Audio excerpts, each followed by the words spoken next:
Welcome back to day 272 and 273 of our Bible and reading plan. And I just want to first congratulate you on finishing the Old Testament. Yes, we have completed all 39 books of the Old Testament. So give yourself a round of applause if you stuck with me from Genesis up until now, because we have completed the Old Testament. But before we jump into the New Testament, I want to do a brief reflection on Zechariah chapter 4 through 6. And then we're going to discuss kind of what was happening during the in between time between the Old Testament and the New Testament. And then next week, we will jump in to the New Testament, starting with the book of Matthew. But all right, let's dive into our reflection. Our reflection question comes from day 268 of our reading plan, where we read Zechariah chapters 3 through 6. And the reflection question states, Zechariah 4:6 reminds us that it's not by might or power, but by God's Spirit that his work is accomplished. How can you rely more on the Holy Spirit in your daily life? So let's read that verse really quickly. So Zechariah 4:6 says, Then he said to me, This is what the Lord says to Zerubbabel. It is not by force nor by strength, but by my spirit, says the Lord of heaven's army. Amen. And so remember, Zerubbabel was the governor, and he was responsible for helping to build and construct the temple of the Lord. And so God is telling them, like, it's not going to be by your might and your power that this happens. And we as believers need to remember that it is not us that is going to do whatever it is that God calls us to do. A lot of believers will shrink back because God is calling them to do something, and they're saying, God, we're like Moses, we're like, God, I can't do that. I don't have the ability to do that. And we have to remember that it is not us, it's not our power or our own might that is going to allow us to do what God is calling us to do, but it is the power that He has placed on the inside of us through the Holy Spirit that is going to allow us to do whatever it is God has called us to do. Even when it comes to witnessing to people, a lot of people shrink back because they're like, I don't know what to say, or, they're afraid that they're going to be rejected, or God is telling you to stop and pray with someone.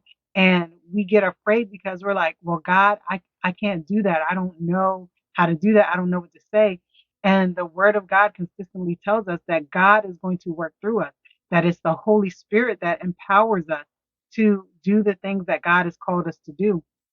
And so we just have to trust the Holy Spirit in us and remind ourselves consistently that when God is calling us to do something, that we don't really have to do anything aside from obeying.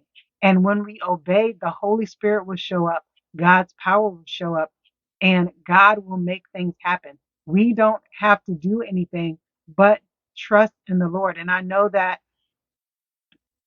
is easier said than done because, like I said, we get in our own head, we have our own self doubts, but it's those doubts that keep us from trusting the Holy Spirit and not walking in God's power and his might. So remember, it's not our power. Even when we're telling people about the gospel and we want them to get saved, remember, it is not you that draws the person to Christ, but it is the Holy Spirit that is within you that draws the person to Christ. That's why the word of God says, one plants, one waters, and one receives the harvest, because it is the power of the Holy Spirit that allows that seed to be planted. It is the Holy Spirit that draws us to God. It draws us to Christ. It draws people in to want to accept in Jesus Christ. So we can't force anyone to be saved. We can't do it, but the Holy Spirit can draw people to Christ and help them see Jesus for who he is and not who this world has cast the light on as to who he is and who God is.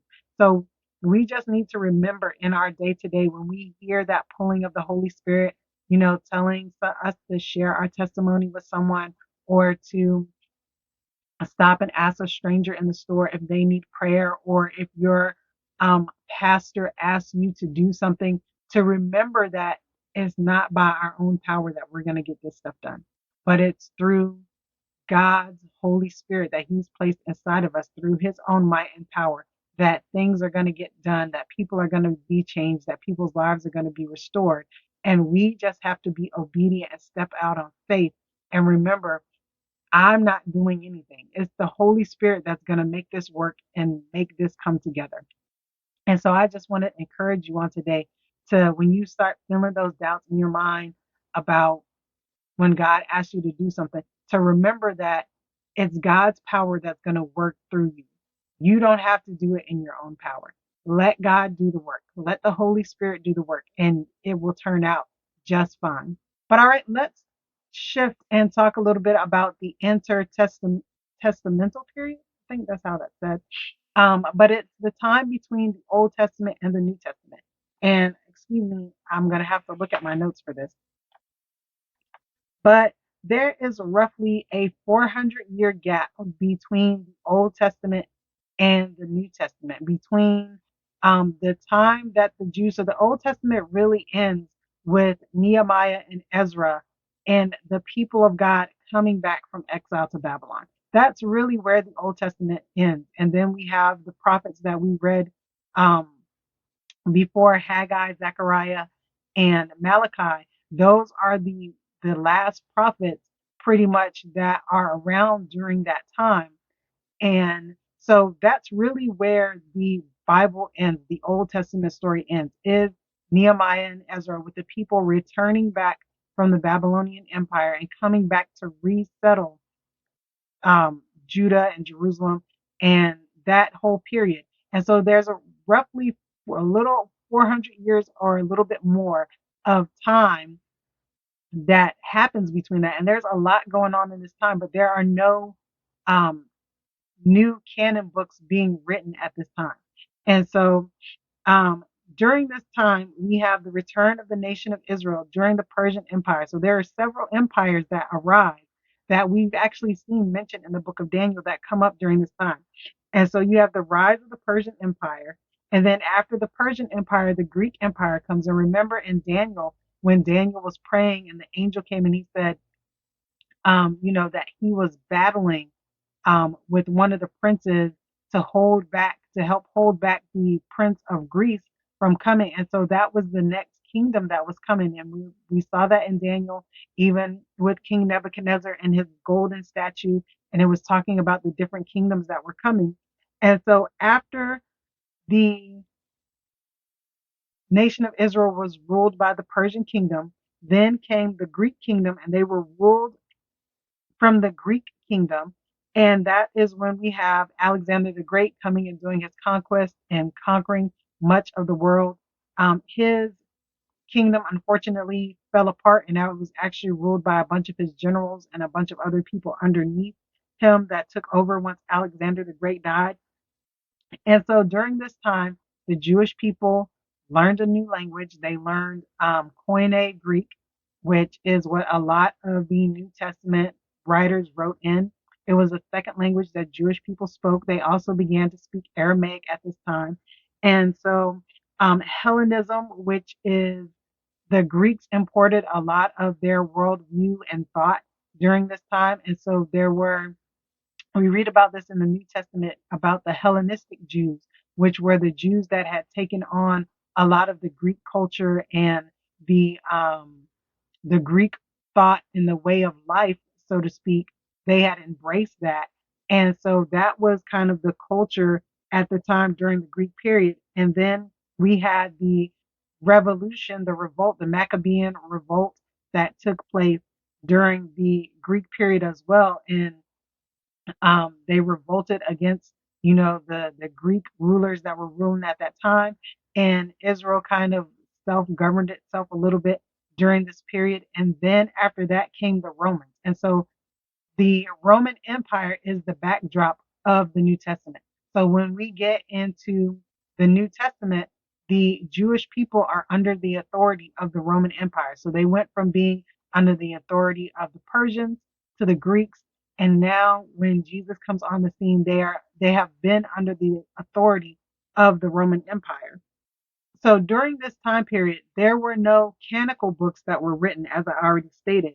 But one thing that did happen during this period was that the Torah, which are the first five books, and some of the prophets and all that stuff were translated from Hebrew to Greek during this time. Because remember, I told you once the Greeks took over, the Jewish people learned Koine Greek as a second language, and they began to speak this language. So they had to translate the Hebrew text to Greek, and then a lot of people were also speaking Aramaic, which is the language that we believe that Jesus was speaking at this time.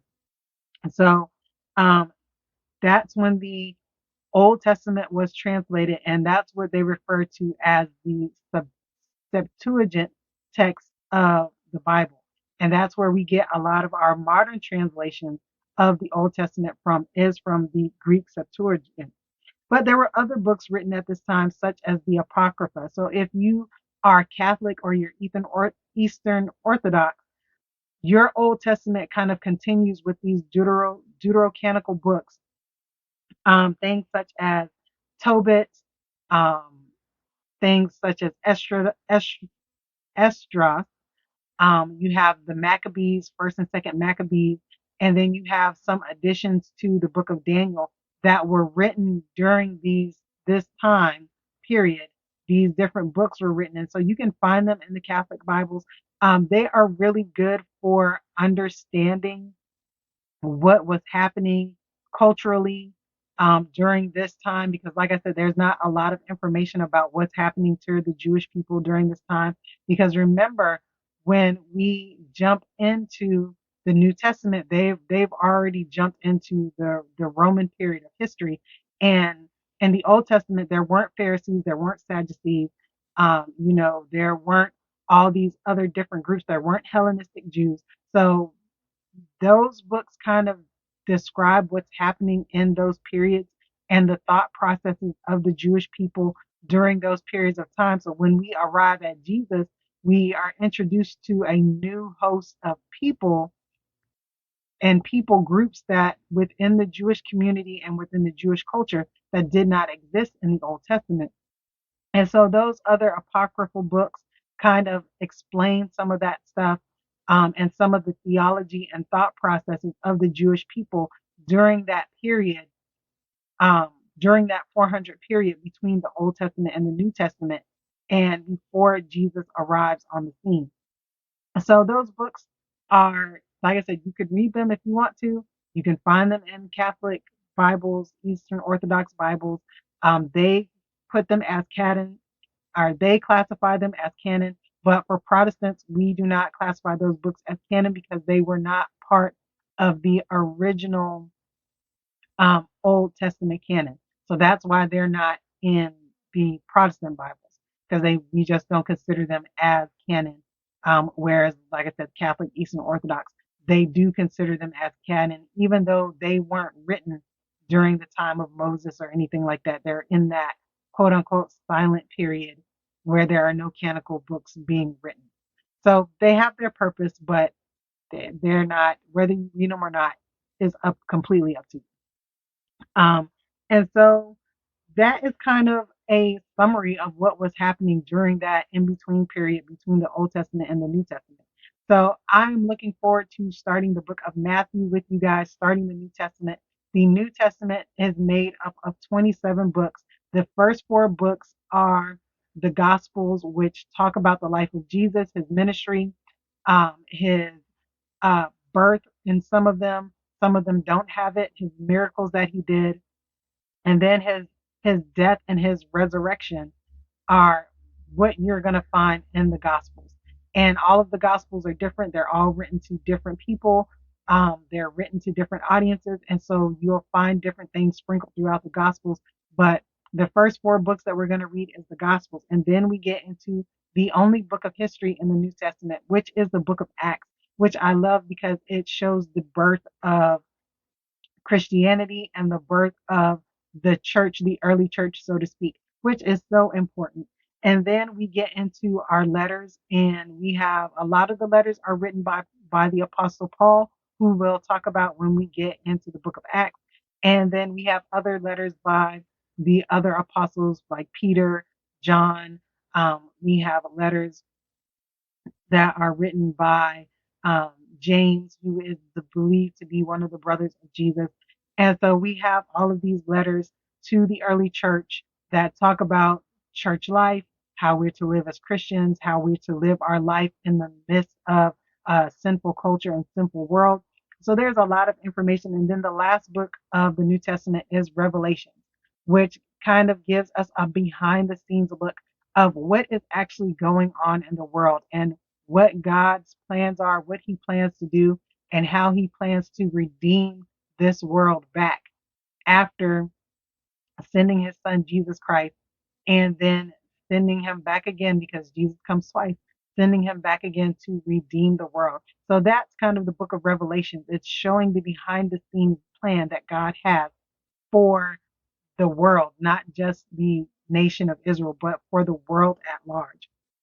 So I'm looking forward into diving into the New Testament with you guys and reading through these 27 books of the Bible. I hope that you have been enjoying the Bible readings with me. I've definitely enjoyed them and reading the Word of God. But all right, that is it for day 220, 272 and 273 of our Bible in a Year reading plan. I pray that you were blessed by the reflection and the information that I shared about the in between period of the Old Testament and New Testament. And I look forward to seeing you on day 274, where we will dive into the book of Matthew. All right, guys, have a blessed day, and I will see you in the next video. Bye.